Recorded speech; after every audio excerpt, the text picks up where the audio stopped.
Bonjour et bienvenue sur PowerPack. J'espère que vous allez bien. Dans cette chaîne, vous pourrez améliorer vos compétences sur le pack Office. Et j'ai dédié cette vidéo à Excel. Je vais vous montrer dans cette vidéo comment supprimer les doublons dans un tableau. Déjà, pourquoi il faut supprimer les doublons? C'est très intéressant lorsque vous faites beaucoup d'analyses de données. Donc ici, j'ai un tableau et j'ai des enregistrements qu'on peut voir là dans la colonne de A à E. Donc j'ai des enregistrements avec des codes, les noms et ainsi de suite. Ici à droite, j'aimerais savoir pour le code, le premier code, quelle est la quantité qui a été enregistrée, le deuxième code et ainsi de suite. Mais je n'aimerais pas compter deux fois le même code, sinon en fait, ça fausse les calculs et les enregistrements. Donc, je vais commencer par identifier déjà les doublons, parce que vu comme ça, si je commence à faire un par un, ça serait un peu long d'aller repérer les doublons. Donc, ce que je fais, je vais déjà mettre en surbrillance les doublons de mon tableau.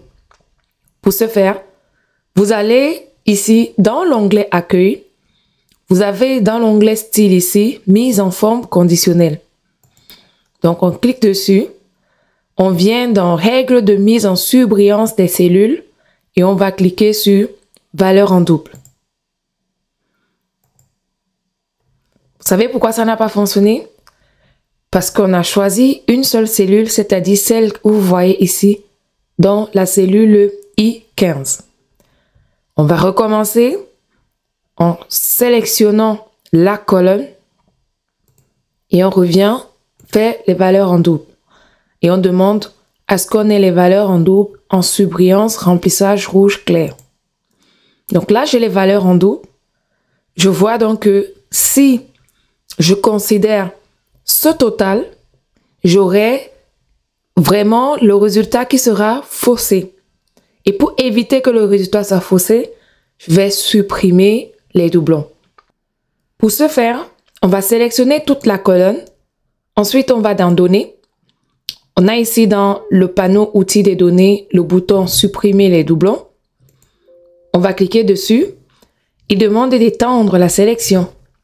Oui, on peut étendre la sélection.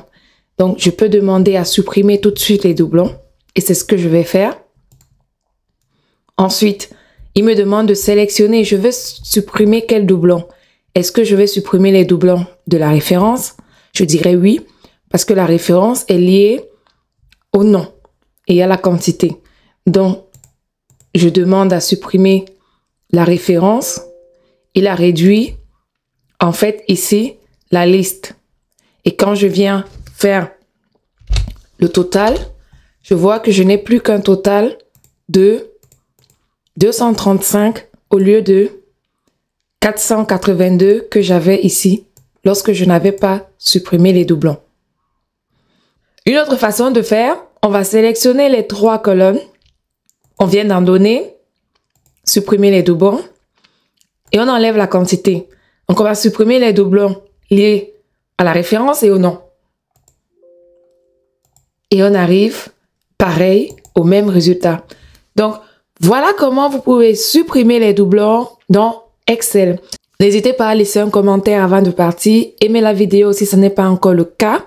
Partagez sur les réseaux sociaux pour faire agrandir la communauté. Et revenez très vite sur la chaîne PowerPack pour plus de vidéos et surtout pour plus d'enseignements. L'enseignement, c'est pas simplement ce que moi je sais faire, c'est ce que vous aussi vous savez faire. Restez en santé et je vous dis à très bientôt.